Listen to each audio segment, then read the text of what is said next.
Hello guys, welcome back to my channel Education Hub. Our today's topic is zone of proximal development मतलब ZPD समीपस्थ विकास का क्षेत्र, जो कि एक स्थायी सहायता होती है। अभी मैंने आपको लास्ट वीडियो में पढ़ाया था ढांचा निर्माण की कैसी सहायता है, वो थी अस्थायी सहायता, और जेडपीडी कैसी है, वो स्थायी सहायता है। और ढांचा निर्माण की जो सहायता दी जाती है वो प्रारंभ में दी जाती है बालक को, पर जो जेडपीडी वाली सहायता है, जो स्थायी सहायता है, ये बालक को अंत में दी जाती है। उसे बच्चा भूल जाता है, क्योंकि स्टार्टिंग में दी जाती है तो धीरे धीरे वो काम करना सीख जाता है तो भूल जाता है। और जेडपीडी वाली सहायता जो बच्चों को एंड में दी जाती है और वो उसको अच्छे से याद रखता है, उसे भूलता नहीं है, इसलिए इसको स्थायी सहायता कहते हैं। ठीक है, तो अगर आपको मेरी वीडियोस पसंद आ रही हैं तो please like my video and subscribe my channel and comment well. अगर आपको कोई भी क्वेरी, कोई भी क्वेश्चन होता है मेरी वीडियो से रिलेटेड, किसी भी टॉपिक से रिलेटेड, तो आप मुझे कमेंट बॉक्स में सेंड कर सकते हैं, मैं आपको सोल्यूशन वहाँ पे प्रोवाइड करा दूँगी। ठीक है, चलिए अपनी वीडियो स्टार्ट करते हैं। वाइगोस्की ने कहा था, उनका कहना क्या था कि किसी भी प्रकार के नए ज्ञान के निर्माण में या किसी नई भाषा को सीखने में समाज निर्देशित अंतःक्रिया की भूमिका महत्वपूर्ण होती है। मतलब वाइगोस्की ने कहा था कि अगर हम कोई भी भाषा सीखते हैं या कोई भी ज्ञान, कोई भी नॉलेज को अपनी निर्माण करते हैं, तो हमारे इसमें क्या ज़रूरी होती है, सामाजिक अंतःक्रिया। मतलब कि मैंने जैसे कि लास्ट वीडियो में बताया था, सभी मैं वीडियोस में वाइगोस्की की यही बता रही हूँ कि ये इम्पोर्टेंट मानते हैं सामाजिक अंतःक्रिया को, समाज को बच्चे के विकास में बहुत ज़्यादा इम्पोर्टेंट मानते हैं वाइगोस्की। तो ये बोलते हैं जो बच्चा कोई भी ज्ञान का निर्माण कर रहा है, मतलब कोई भी नॉलेज ले रहा है या कोई भी नई भाषा सीख रहा है, तो वो समाज की अंतःक्रिया के द्वारा सीखता है। जैसे कि फैमिली में, अब हर परिवार में अलग अलग प्रकार की भाषाएं बोली जाती हैं। अलग अलग प्रकार मतलब जैसे कुछ फैमिली इंग्लिश बोलना पसंद करती है, कुछ फैमिली थोड़ा हिंदी भी, दोनों लैंग्वेज यूज़ करते हैं, हिंदी और इंग्लिश।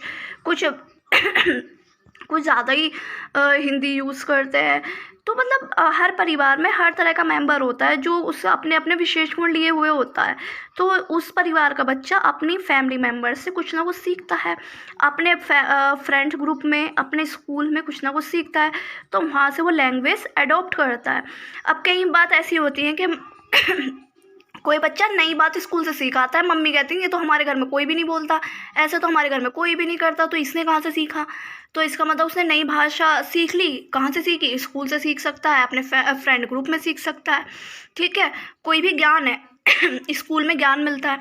अब किसी भी चीज़ का प्रॉब्लम का सल्यूशन करना होता है तो बच्चा अपन देखेगा, जैसे कि अपने पेरेंट्स को, कि मेरे मम्मी पापा ने भाई इस प्रॉब्लम का सल्यूशन ऐसे किया था, तो उसने सीख लिया। तो मतलब कुल मिला के बात यह है कि समाज द्वारा बच्चा कई चीज़ें सीखता है, तो बच्चे के सीखने में महत्वपूर्ण समाज है वाइगोस्की के अनुसार, और कुछ इम्पोर्टेंट नहीं है, बस यही इम्पोर्टेंट है कि वो मानते हैं वाइगोस्की कि बच्चा जो भी सीख रहा है, भाषा हो, ज्ञान हो, सब कुछ वो समाज से सीखता है, समाज में अंतःक्रिया से सीखता है।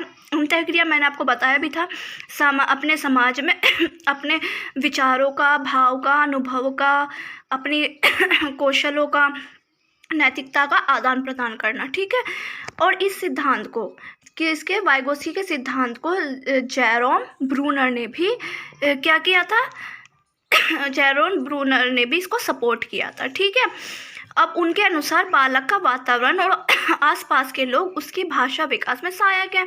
अब ये क्या मानते हैं वाइगोस्की कि जो बच्चे का जो वातावरण है, बच्चे का जो एटमॉस्फेयर है, उसके आसपास का, उसकी भाषा के विकास में सहायक है। अब बच्चा जब छोटा होता है, उसे बोलना नहीं आता, जब उसके आसपास जैसा, अब बच्चा एक ब्लैंक बुक होता है, कॉपी है एक, वो ब्लैंक बच्चा, उस पर आप जो उसे सिखाना चाहो, जो उसे बनाना चाहो, आप उस पर लिख सकते हो। मेरा मीन्स कहने का यही है कि बच्चा एक ब्लैंक पेपर की तरह होता है, जैसा आप उसको बनाओगे वो वैसा बन जाएगा।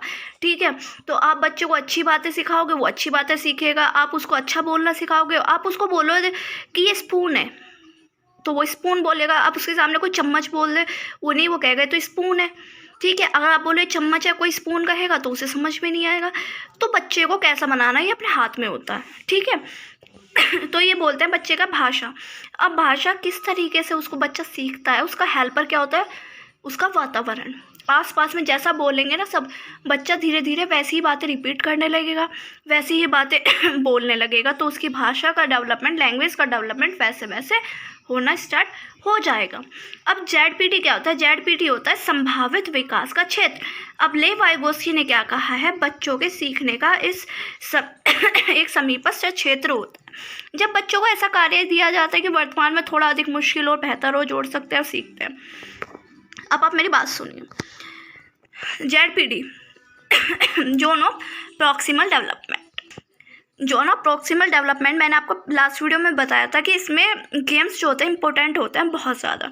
अब आप देखिए, अगर एक बच्चा है, फॉर एग्जांपल आप समझिए, एक बच्चा है, एक लड़का है, लड़की, कोई भी मान लो बच्चा है, मेरी नस्ल में बच्चा है, उस बच्चे को एक खिलौना दिया जाता है। खिलौने के सारे पार्ट्स अलग, उसके जैसे फोल्ड एक्स होती हैं, जैसे एलिफेंट का ही मान लो, एलिफेंट का एक टॉय है, उसकी सूंड, उसके पैर सब अलग, पूंछ अलग अलग करके बच्चे को दे दी कि इसको जोड़ो। अब बच्चा क्या करता है? बच्चा धीरे धीरे सब कुछ, उसके पैर वैर सही लगा लेता है, बट वो एंड बिल्कुल सब कुछ सही सही चीज़ें लगा लेता है, बट एक जगह आके वो कन्फ्यूज़ हो जाता है। वो क्या करता है? सूंड को पूंछ की जगह, पूंछ को सूंड की जगह लगा देता है। तो क्या होता है? वो सब चीज़ें तो ठीक हो गई, बट उसका खिलौना अब भी उसे ठीक नहीं लग रहा। तो एंड टाइम पे जब टीचर या जो भी उसके पास है, जैसे उसके पेरेंट्स हैं, कोई भी, वो उसको समझाते हैं कि बेटा ये पूंछ यहाँ पे लगती है और ये इसकी सूंड है, ये यहाँ पे लगती है, ठीक है। तो बच्चे ने समझ जाता है, वो स्थायी ज्ञान हो जाता है, वो आगे से गलती नहीं करेगा, वो समझ जाएगा कि पूंछ कहाँ होती है, सूंड कहाँ होती है। तो मतलब बच्चा क्या कर रहा है और बच्चा क्या करने की क्षमता रखता है, उसके जो बीच का पार्ट होता है ना, वो होता है संभावित विकास का क्षेत्र। मतलब कि बच्चा क्या कर रहा है, अब उसने आधे से ज़्यादा तो अपना आप ही कर लिया, आधे से ज़्यादा तो अपना आप कर लेता है वो सॉल्व, बट जहाँ लास्ट में थोड़ी सी कमी रह जाती है ना, वो उसके टीचर के द्वारा पूरी कर दी जाती है। तो बच्चा क्या होता है? उस चीज़ को अच्छे से सॉल्व करना सीख जाता है।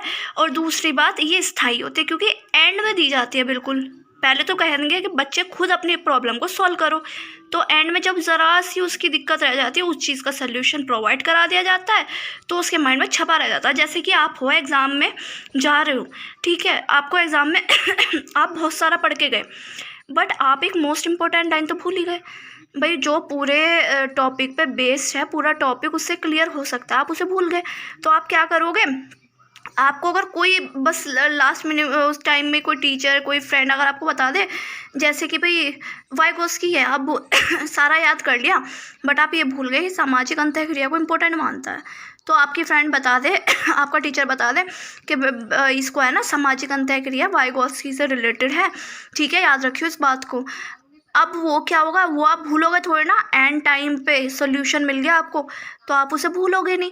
तो ये क्या होगी? स्थायी सहायता, जो बच्चे को क्या कर रहा है और क्या करने की वो क्षमता रखता है, उसके बीच का क्षेत्र। और दूसरी बात, बच्चे को बिल्कुल लास्ट में दी जाने वाली सहायता, आधे से ज़्यादा बच्चा खुद सोल्व कर लेता है, थोड़ी सी जो उसका काम रह जाता है उसमें दी जाने वाली सहायता को जो कि बोलते हैं समीपस्थ विकास का क्षेत्र, मतलब उसकी सक्सेस के बीच का, समीपस्थ मतलब नियरर जो उसका होता है ना एरिया, उसमें दी जाने वाली हेल्प, मतलब ज़रा सी हेल्प लो और वो सक्सेसफुल। तो ये होती है आपको समीपस्थ विकास का क्षेत्र, जोन ऑफ प्रॉक्सिमल डेवलपमेंट। तो मैंने आपको वाइगोत्स्की से रिलेटेड सारे टॉपिक्स क्लियर करा दिए, बस कंपैरिजन रह गया है जीन पियाजे का और वाइगोत्स्की का, जो मैं अपनी नेक्स्ट वीडियो में आपको प्रोवाइड करा दूंगी। At last, thank you very much, listen to me very carefully. कोई भी क्वेश्चन, कोई भी क्वेरी हो, so please send me into the text box. अगर आपको कोई भी क्वेरी है, आप मुझे सेंड कीजिए, मैं सोल्यूशन दूंगी। अभी पेपर 28 तारीख में है, कोई टेंशन की नीड नहीं है, इतना हार्ड पेपर नहीं आएगा, इतनी हार्ड कुछ चाइल्ड साइकोलॉजी या कोई भी सब्जेक्ट नहीं है जो आप ना कर सको। तो डीमोटिवेट मत होना, बहुत टाइम है।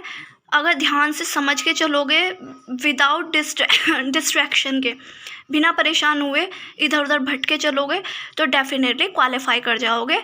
टेंशन मत लेना बस, ठीक है, और भटकना मत, इधर उधर परेशान मत होना। कहीं से भी तैयारी करो, मेरे चैनल से करो, कहीं से भी करो, किसी भी बुक से करो, बट ऐसी करो जो परफेक्ट हो, ठीक है। So thank you, take care, bye bye, best of luck for your exams, bye bye, take care.